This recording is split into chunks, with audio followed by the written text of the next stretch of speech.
Hello students. आप सभी का हमारे इस यूट्यूब चैनल में स्वागत है। स्टूडेंट्स, हम बीएससी मैथ ऑनर्स अलजेब्रा 2024-25 का पेपर सॉल्व कर रहे हैं और फर्स्ट सेमेस्टर का ये पेपर है। क्वेश्चन नंबर 6 बी पे हम पहुंच चुके हैं। ठीक है।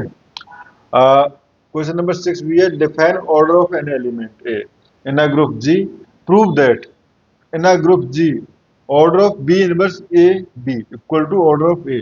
ठीक है। तो पहले solution, order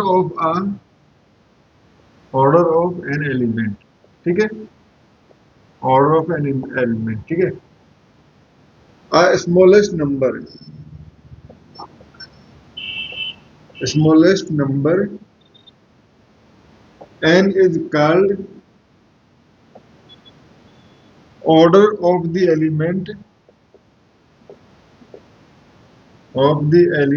a such that a to the power n, basically a को ही, यानी प्लस है तो n टाइम क्या जाए, मल्टीप्लाई है तो a को n टाइम मल्टीप्लाई किया जाए, जो भी प्रोडक्ट है a n equal to e, यानी आइडेंटिटी। ठीक है। जो स्मॉलेस्ट एलिमेंट है एन, जो कि स्मॉलेस्ट नंबर एन है, वो हमारे पास ऑर्डर कहलाता है। ठीक है। अब हमारे पास प्रूव करते हैं कि हमारे पास in a group G order of B inverse A B equal to order of A. तो let order of A equal to N. ठीक है।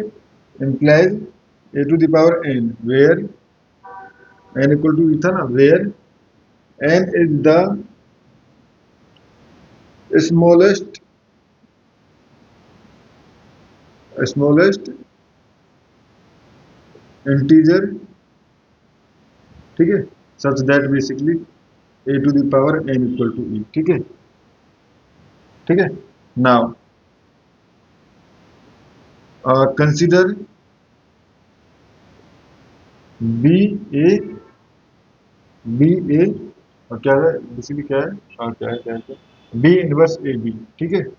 बी इनवर्स ए बी। ठीक है। अब बी इनवर्स ए बी को अगर मैं एन टाइम डिवाइड करना चाहूँ तो ठीक है, तो b inverse A B to the power N equal to basically क्या हो जाएगा, बी इनवर्स ए बी। ठीक है। डॉट बी इनवर्स ए बी डॉट बी इनवर्स ए बी। ठीक है। ये इस तरह से होगा। अब यहाँ पे देखो आप, बी डॉट बी इनवर्स ये बन जाएगा ई। ठीक है।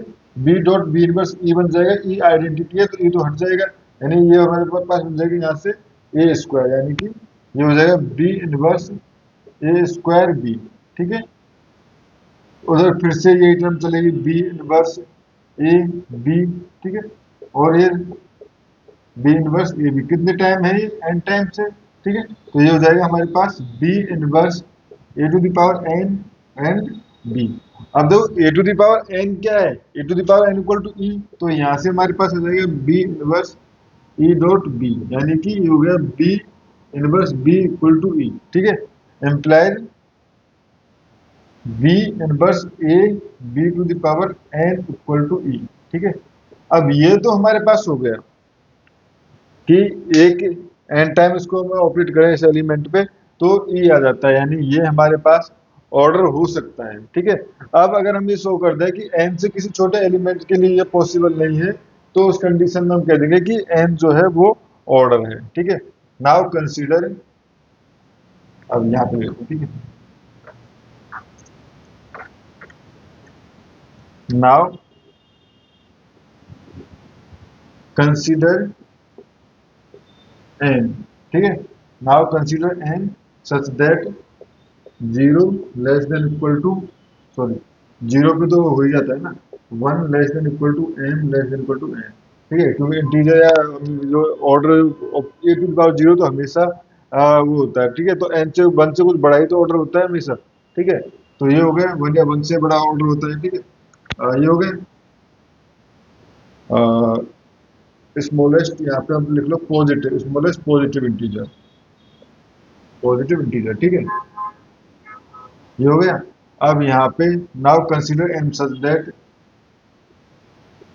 ए B inverse A B to the power M equal to E. ठीक है। और लेस देन एन है, स्ट्रिक्टली लेस देन एन है। ठीक है। तो यहाँ से ये टर्म क्या हो जाएगी हमारे पास, जैसे पहले क्या था हमारे पास, ये हो जाएगा B inverse A N B, ठीक है, b inverse A N B, ठीक है। एम्प्लाइज, एम्प्लाइज ये कब पॉसिबल है, यानी जब ए एम इक्वल टू ई हो, ठीक है, ए एम इक्वल टू ई हो तो उस कंडीशन में तो यही हो जाएगा पूरा, ठीक है। Implies a m equal to b, but but we already consider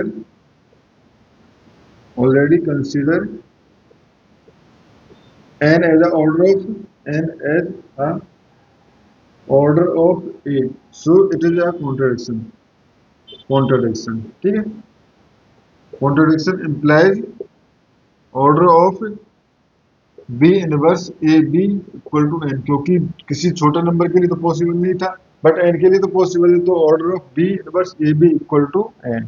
ठीक है स्टूडेंट्स, तो इस वीडियो में इतना ही। नेक्स्ट वीडियो में क्वेश्चन नंबर 60 सॉल्व करेंगे। Thank you.